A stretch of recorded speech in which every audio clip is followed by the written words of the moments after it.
society is in a crisis.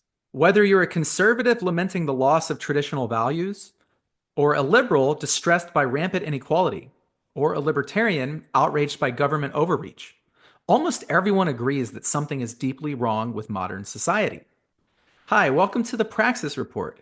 This is the first episode of a brand new series called Marxism Made Simple, where we provide a comprehensive overview of Marxist theory.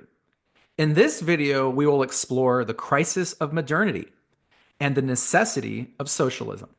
Across the political spectrum, there is a rare consensus. Our modern way of life is broken. We see it all around us in crumbling communities, environmental degradation, widespread corruption, and the growing chasm between the rich and the poor. Yet, while all sides recognize that there is a crisis, they disagree on what is causing it and how to go about fixing it. There are two fundamental questions at the heart of this debate. First, what is the root cause of our troubles? And second, what is the path forward? These two questions, the diagnosis of the problem and the prognosis of how to fix it, reveal why so many voices are heard, yet so few solutions are implemented. So let's begin by discussing the different diagnoses.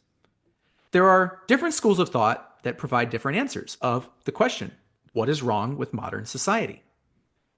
Now, conservatives argue that society's decline is due to the erosion of traditional values. Conservatives see cultural shifts such as increased secularization, the decline of traditional family values, the decline of patriotism. They see that this is the root cause of the problem. Liberals, on the other hand, blame corruption, lack of regulation, and inequality between different groups in society. And they believe that capitalism can be reformed to make it work more fairly. Libertarians, on the other hand, see government interference in the market as the cause of economic dysfunction. And they insist that the free market, if left to operate on its own without restriction, would solve the questions of poverty, crime, stagnation, and inequality, and lead to greater prosperity for all. Now, Marxist theory, on the other hand, takes a different perspective than the liberals, conservatives, or libertarians do. Marxist theory tells us that capitalism itself is the source of our modern crisis. Because capitalism is rooted in alienation and exploitation, and it inherently leads to inequality, war, and mass destruction. Under capitalism, workers produce the wealth, but they do not own it. And entire nations are exploited for profit, and the planet itself is plundered. So now, let's turn to the question of the prognosis, the question of how to fix these issues. Conservatives want to see a return of traditional values, traditional family values, traditional religious values, etc. Liberals, on the other hand, argue for a gradual, incremental change, arguing that by regulating capitalism to soften its blows while preserving its core, we can reduce the inequalities in our society. And libertarians want to privatize government programs and lift restrictions on the market. Now, all of these ideologies have these proposed solutions, but none of these solutions actually work. They all fail to address the root cause of the problem. In other words, the liberals, the conservatives, and the libertarians, they propose solutions that merely put a Band-Aid on top of a deeper systematic wound. Marxists insist that reforming the system is not enough. Only a complete overthrow of the capitalist mode of production and replacing it with a rationally planned socialist society can solve the crisis of modern life. So why does Marxism stand apart? Unlike conservatism, liberalism, or libertarianism, Marxism applies a scientific method to social change. Marxism systematically analyzes the material conditions and class relations of society, offering not just a diagnosis, but a scientific method for revolutionary transformation. And this isn't just a theory, it's been tested in practice.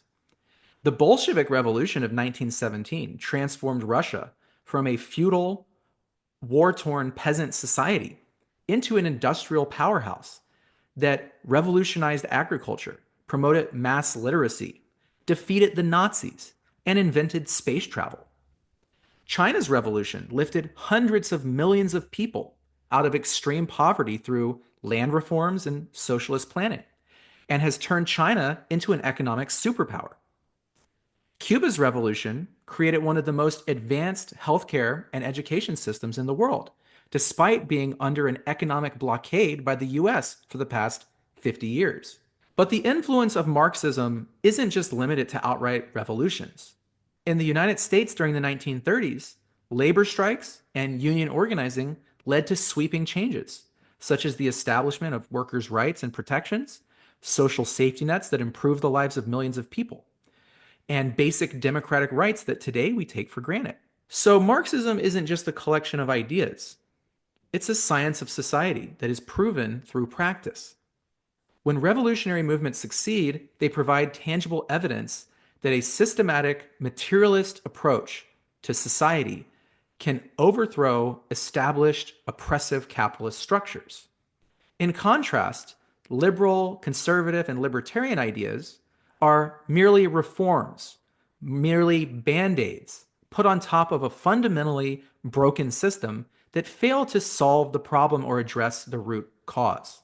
So to conclude, all ideologies agree that modern society is in a state of crisis, but only Marxism offers a scientifically grounded strategy for actually fixing the problem. History has proven that reforms to capitalism are insufficient, and only revolutionary change can create a world free from exploitation, oppression, war, and inequality. So our task today is not to dwell on abstract theories, but to learn from history. The evidence is clear. Capitalism cannot be reformed. The revolutionary path, guided by principled Marxist analysis of concrete material conditions, is the only route to overcome the crisis of modern life. History has already shown us the answer. Now it is simply up to us to put that knowledge into action. Thank you for joining me. Remember, stay curious, stay critical, and most importantly, stay revolutionary.